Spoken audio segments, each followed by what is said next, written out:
Hello, everyone. My name is Yuke, and I will study in the climate and environment lab in June. Really appreciate for providing me the chance to communicate with each other about my works. My first work is to initially explore the impact of different agricultural measures on cropland albedo and provide a theoretical basis for the subsequent model analysis. I will introduce my work from the following four aspects. Firstly, as we all know, the carbon neutral policies have been widely implemented to face climate change after the Paris Agreement. And agriculture can be a very important driver of changing climate trends by reducing the greenhouse gases emissions and increasing carbon sequestration and storage. But now existed farming solutions by themselves cannot reach climate neutral because of the ignorance of energetic aspects such as albedo and heat transfer. So analyzing the combination of biogeochemical and biogeophysical effects can help us to improve farming solutions to realize the climate neutral agriculture. Based on it, my recent research is about what is the impact of farming events on albedo at site scale. I chose 10 European crop sites and extracted the site albedo and the corresponding Amax. The latter can be the reference of photosynthesis to evaluate the direct influence of farming activities. Then I plot their trends in 15 days before and after different events. No any other activities in such period. It is the details of my research method. Fluxnate 2015 and ICOS are my data resources. Using the shortwave solar radiation and homogeneity of land cover. Now I selected 10 cropland and 9 grasslands as my study subjects. But in this work, I only use cropland sites. The site albedo is cleaned by quality control and outlier exclusion. Besides, the corresponding Emacs can be obtained by fitting light response curves. The code is available on website provided by FU. After obtaining the site management records from Eric and the site PIs, we can analyze how different farming events influence the surface albedo in short time windows, specifically in 2 weeks after management activity. Table 1 is the basic information of cropland sites I utilized. I used heterogeneity to rank them. And in the table 2, different colors represent crop types year by year. I divided each year into 2 parts because the end of one crop also marks the beginning of another. We can know from this table, winter wheat, rapeseed, and maize are the most frequent crops in these European sites. This slide is the impact of plugging and tillage on albedo and Emacs trends, shown in A1 and B1. I didn't differentiate between crops. The solid and the dotted lines are albedo and Emacs respectively. And the A2 and B2 are calculated slopes of their trends before and after plugging and tillage. We can see after these 2 events, the albedo decreases because of more exposed soil, especially for plugging. For tillage, the Emax is close to 0 all the time, while for plugging, only after 7 or 10 days, the Emax goes down to 0 because heavy plugging destroys the plant growth. The surface states when plugging and tillage are different at these utilized sites. Sowing events or intercrop growth exist before plugging, such as mustard sowing at Longzi site. which is the reason of higher Amax before plugging. Noting that after the tillage, it is possible to mix residues on the surface. So it's sorry, is there any problem? No, go ahead. Okay. So noting that after the tillage, the surface will have mixed residues. So it is hard to get pure soil after the tillage. In the figure C, I extracted the surface albedo when the Amax is lower than 1 and the GPP is lower than 0.1, which is close to soil surface, whether there are plugging or tillage or not. Figure C and the figure D can give us an intuitive cognition of negative relationship and the positive relationship between soil water and Emax and the albedo respectively. In figure E, in addition to lowering the albedo, the plugging can cause rapid water loss in the short term, even if the raining events occur after 9 days, shown by the blue columns in figure E. This decline does not increase albedo when Amax weakens, but we can say for tillage, the increased soil water dominates the declined albedo when there is no plant activity, shown as in figure F. And this part is the independent impact of chemical application, including fertilization, fungicide, and herbicide from all management records. Others are harder to separate because the different farming events often happen together. Winter wheat is my example. For these 3 types of management, I could find several records when no other agricultural activities took place within 15 days before and after, so that we can know what are their respective influences. We can say in A1, B1, and C1 are the trend slopes of albedo affected by 3 events. A2, B2, and C2 are for Amax. Because of crop growth stages, the influence of management events might be different. So I also compared the trends in different periods, including in March and April, in April and May, and in May and June, according to growing season of winter wheat. Noting that the event records were used if there are no any other activities in the same periods in other years. If so, we can exclude the influence of seasonality and other environmental factors. The right 6 figures are the comparison of trend difference between the farming and no farming periods. Specifically, the dots on farming lines show slope difference before and after events at each site. And the dots on no farming lines are the slope difference in the same periods in other years when there are no any management activities. Which means if the value of the dots is lower than 0, it means the slope before is larger, while the value of the dots is larger, it means the slope after is larger. And in A1 and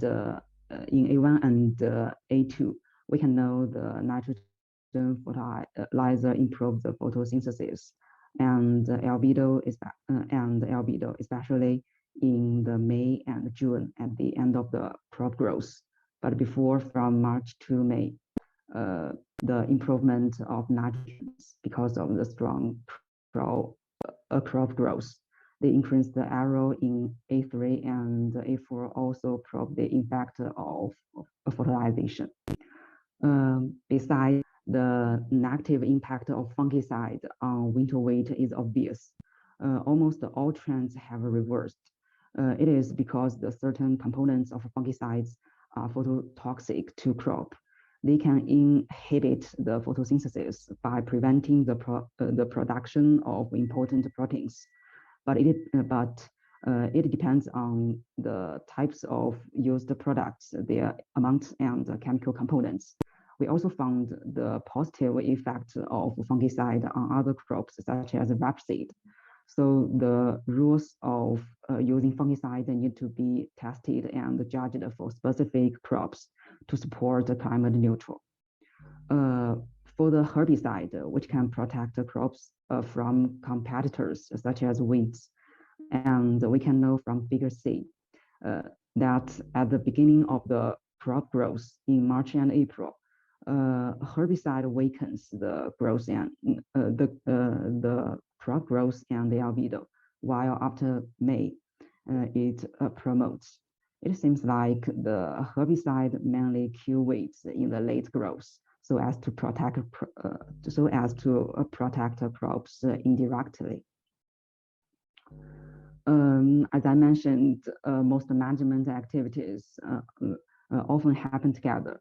So to make the most of the data, I divided all chemical applications into 3 groups to evaluate their synergies on the changes of the albedo. Specifically, type A can improve crop growth, including the fertilizers and the growth regulator. Type B removes harmful competitors such as weeds and pests. And type C is the combination of A and B. For each group, events are combined if their intervals are no more than 7 days. For example, in figure A, the events in two red frames can be grouped into type C and A respectively. And the events in blue frames enter into different types separately according to impacts. They cannot combine because of larger time intervals. For each group in figure B, I set the middle date as the 0 day and plotted the albedo change before and after 15 days. The gray area is the time range that all events occur in this group before and after 3 days from middle date. Theoretically, there should be no other activities for 30 days, but I didn't control other events strictly that occurred about 10 days prior to the middle date, because I just want to make sure I have adequate data. For example, in figure C, I put the fertilization on June 5th into type A, even though there is a 10-day gap between it and the last fungicide events. Using this method, I can analyze the trend of the albedo influenced by growth farming events. In the slide, figure A, B, C in the left column are albedo and Amax changes of enhancement, protection, and combination respectively. And the right column is the comparison of slope difference. We can see in A figures, the increase of slope after crop enhancement in all growing periods, especially in April and May. And type B can protect the crop and kill harmful things. From slopes after events in figure B, we can know the combination of pesticides offset the positive effect of fungicide on Amax in the late growth, but the reflection of the albedo is not very fast. For the type C, the combination of crop enhancement and protection enhances the photosynthesis, especially at the end of crop growth in May and June, according to fig C3. But for albedo, the influence is weak because albedo is controlled not only by activities directly, but also by soil moisture and the surface roughness and something else. Plants have a self-regulation mechanism of continuous growth during the growing season before mature. It's more difficult for it to be disturbed by external human activities. This part is the impact of harvest. I plotted the albedo change in 3 months after harvest at each site, whether or not other activities happened in this period. In order to find the albedo change after harvest, I used the albedo difference between plants and soil to show. Simply speaking, for one specific harvest, I tried to find the corresponding soil albedo after it. If it cannot be found, I used other soil average to replace. Using this method, I calculated the albedo difference, and the zero value means soil. They are the results of winter wheat, potato, and rapeseed in A1, B1, and C1. The albedo increases after harvest for winter wheat and the rapeseed depending on crop structure. In 1 month and a half, their albedo decreases weekly and then keeps stable, but no bare soil detected. For potatoes, it's more possible to approach bare soil albedo after near 1 month. And the A2, B2, and C2 are the corresponding change of Amax and soil water. Plant regrowth can be detected in 2 weeks after potatoes and the rapeseed harvest. But at Longzhi site, the cover mustard often occur around 15 days after harvest, which can explain the higher Emax.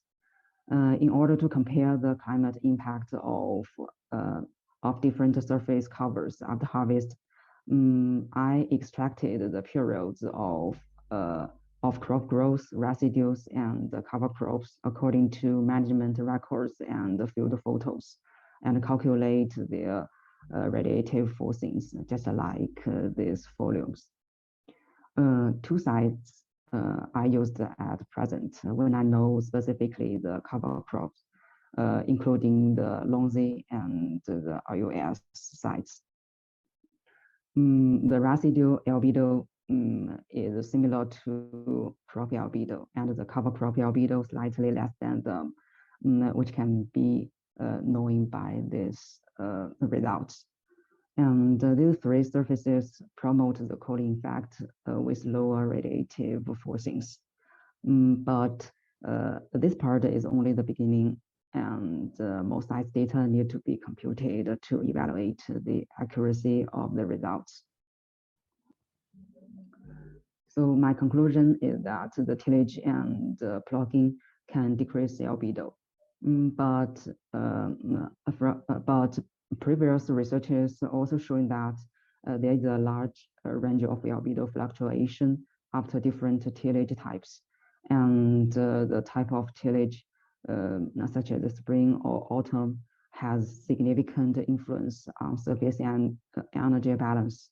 So the benefit cost analysis can help farmers to choose better tillage system. And for the chemical application, the nitrogen fertilization, the fungicide and herbicide, all of them can increase surface albedo. But when combined, these applications, only the enhancement of crop can have positive impact on surface albedo, but the protection can influence albedo negatively. For my outlook, the next study is to calculate the remote sensing albedo using Sentinel-2 product, so that we can link the relationship between albedo and the crops to larger spatial scale, which can become the foundation of the next crop modeling analysis. So this is my works. Thank you for listening.